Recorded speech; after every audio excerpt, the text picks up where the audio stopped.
have you decided on your 11? Yep. Can you reveal it? Yeah, Ashton Agar's going to play. We picked him for the first 6 games of the year. Unfortunately, he missed the last game, and I think with him, everything else he brings to the team with his fielding and his batting, that's why he'll get the nod this game.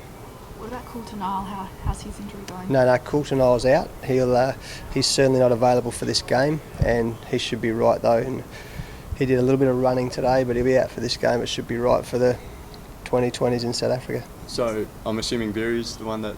That's right. Yeah. How tough is it for him? Yeah, again, it's a really tough call, isn't it? So it's getting hard to have those conversations with him, to be fair, because I thought he bowled pretty well in the game, the opportunity he got.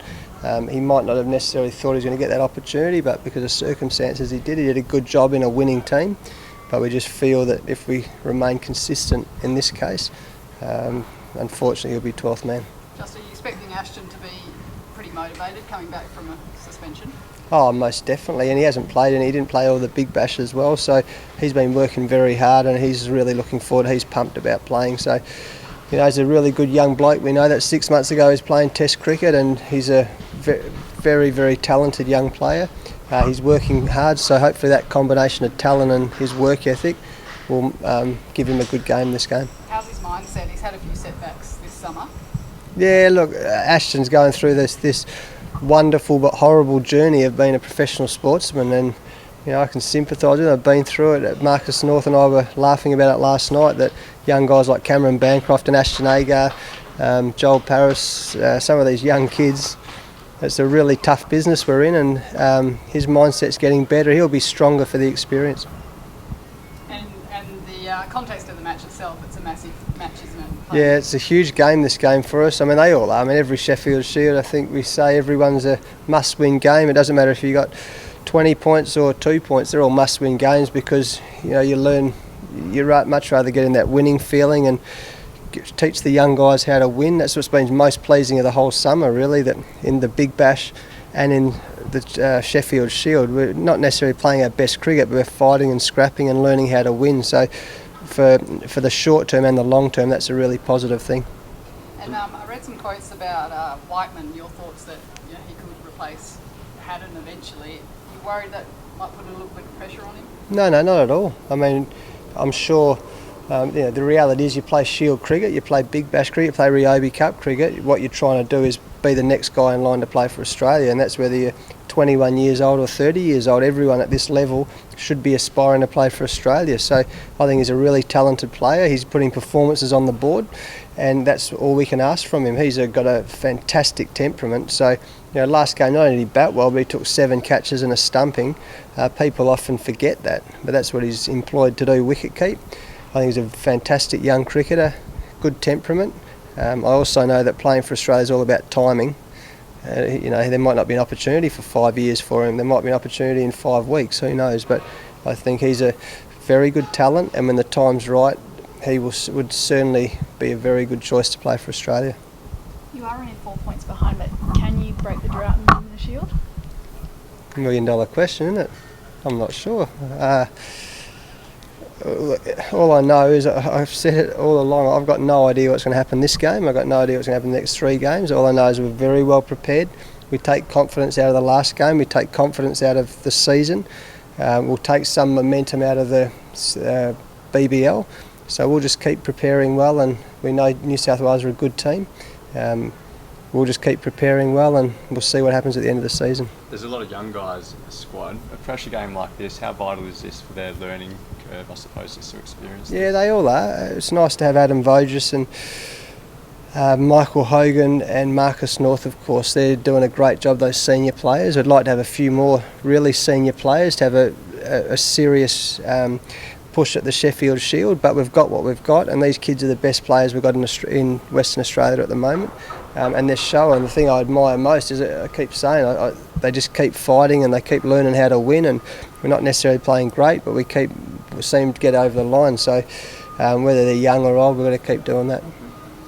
Where's Beersit, do you think, is for his first class future here?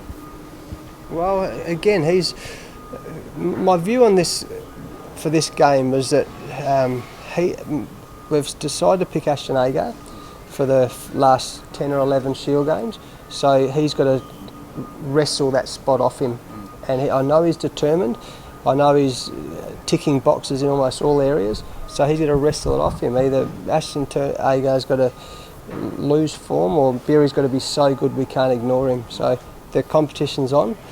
People are, I think we were asked last week, well, maybe he's got to go somewhere else. But if you look around all the other states, there'll be competition wherever he goes.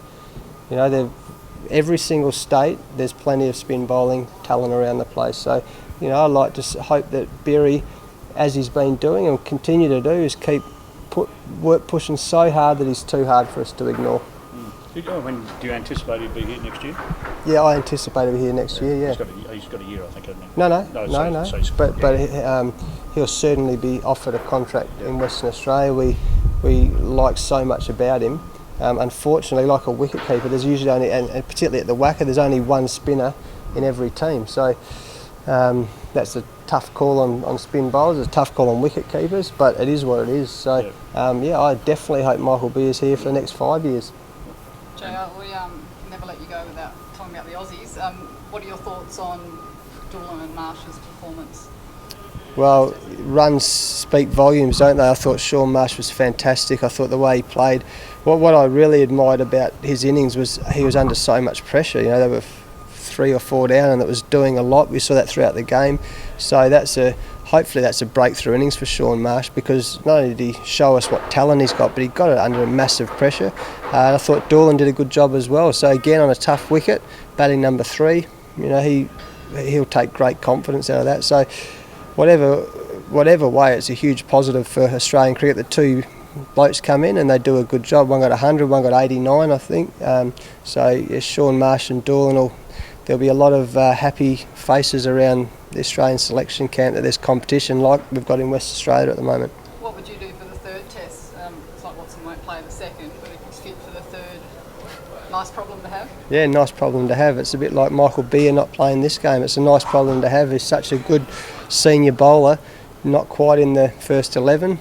The competition's healthy.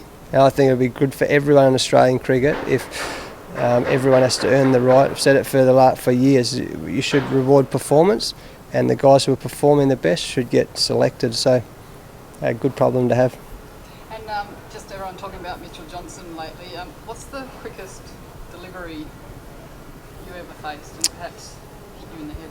I think Shoaib Akhtar was the fastest bowler I've seen in the last 20 or 25 years. So Mitch is bowling very fast at the moment. The thing about Mitch, unlike an Alan Donald or even a Shoaib Akhtar, is he's ugly to face because he's not as easy to pick up the ball. Guys like Brett Lee, Alan Donald, even Shoaib Akhtar to a degree, you can actually pick up the delivery quite well, but because he's got a kind of slingy action, he's horrible to face. I know facing him in the nets is there's nothing worse in the world, I wouldn't have thought. Maybe childbirth 10, but it's horrible facing Mitchell Johnson in the nets, and as we're seeing now, facing in the middle too, he's bowling lightning, isn't he? It's awesome to watch. It's so exciting. I mean, those couple of overs he bowled to Graham Smith. Who else did he get out? Duplessis. So the over he bowled to Amlar, Smith, Duplessis that's Test cricket at its best, isn't it? It was that good to watch, and it's fantastic to see him confident and flying. It's brilliant for cricket. And JL, there's a guy in club cricket at the moment who reckons he's in the form of his life and just waiting by his phone, hoping that you're going to call him. When do you think you'll contact Alex Malcolm, and if he's in your side, is there any team in the country that can beat you? Well, it's interesting you say that, because we were talking about we've just picked a second 11 team. I've seen his stats for this year, so he's doing very well. And like Craig Simmons, there's hope for everyone, isn't there?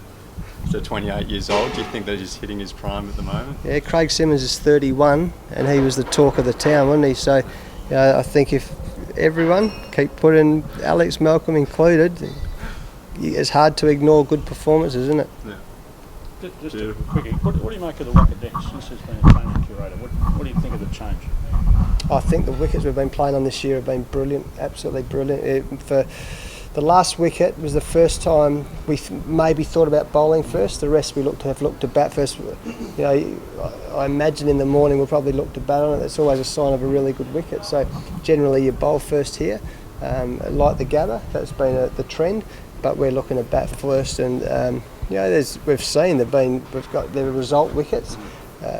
If you I've said for a long time, it's a hard place to bowl if you over pitch or you bowl short, because it's so true.